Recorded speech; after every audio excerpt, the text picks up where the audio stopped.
Is this a temple? Everyone is hunched in prayer toward a small shining tablet. Not a temple, a coffee shop. Those tablets are called smartphones. Each one contains essentially all of human knowledge, plus approximately 16 hours of cat videos. All of human knowledge in a rectangle that fits in a pocket. Yes. I spent 40 years filling these pages. And people are very impressed. They put your notebooks under glass and charge admission. Your helicopter sketches are on mugs now, and tote bags. Mostly tote bags. What is a tote bag? A canvas sack carried by people who wish to signal that they are intellectually curious, but also environmentally responsible. It is this century's greatest philosophical accessory. I have always respected a good sack. Wait, that painting wasn't made by hand?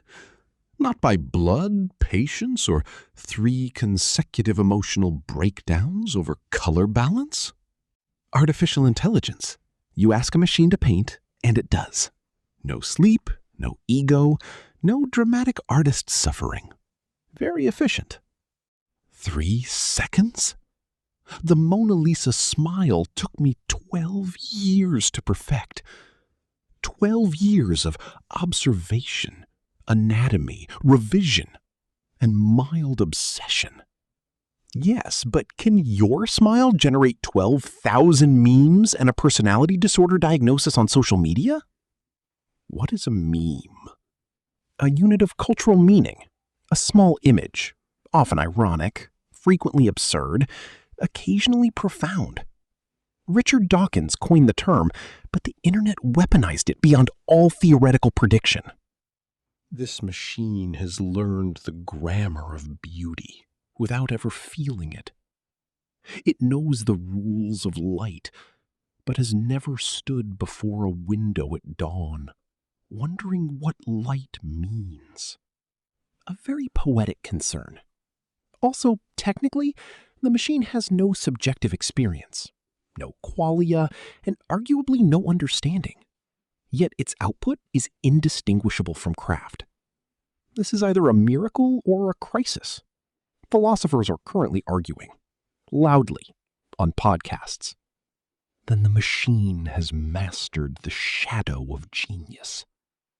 But the shadow has no body. I'm going to write that down. That is a selfie. A self-portrait taken instantly, published to thousands, forgotten in 4 hours.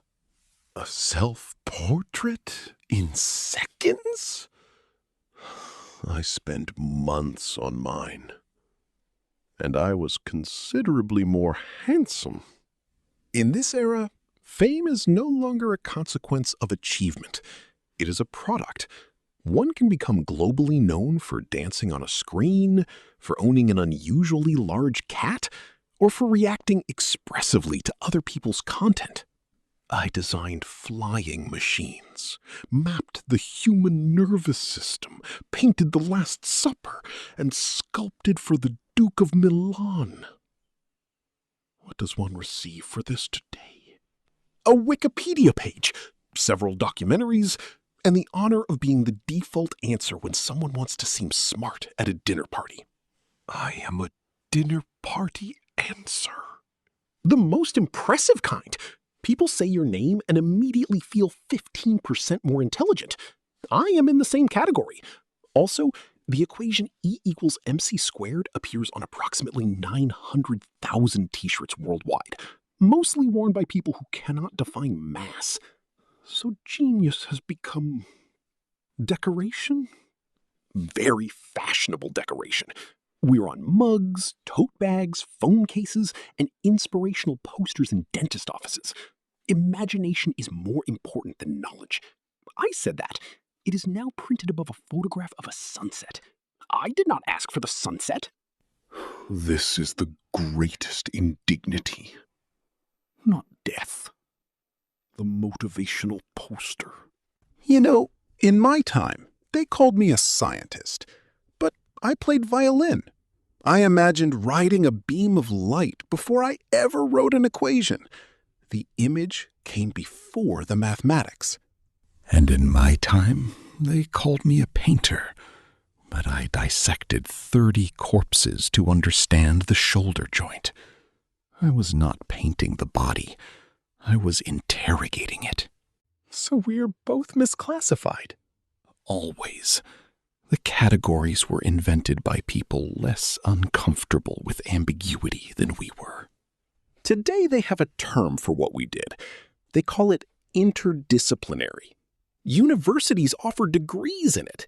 Conferences are held. Keynote speakers receive large fees to explain that art and science are connected, something we apparently just did on a Tuesday. They need a conference to say that the eye and the mind are not enemies? Several conferences, and a TED Talk, which is a speech given in exactly 18 minutes, often involving a personal anecdote and a surprising statistic. Applause follows regardless of content. Could I give one? You would be excellent. You'd open with the helicopter sketch, mention some personal trauma involving Ludovico Sforza, and end with a statement about curiosity. Standing ovation. 18 million views. And you. I would go 3 minutes over time, refuse to simplify, and get politely asked to end. My slide deck would also be incomprehensible. I have always been better at thinking than presenting. So, if you could come back and work today, what would you actually do? I would work at the intersection of biology and engineering. I would look at what the body knows that our machines don't. I would design with nature, not against it. And I would paint. I would always still paint.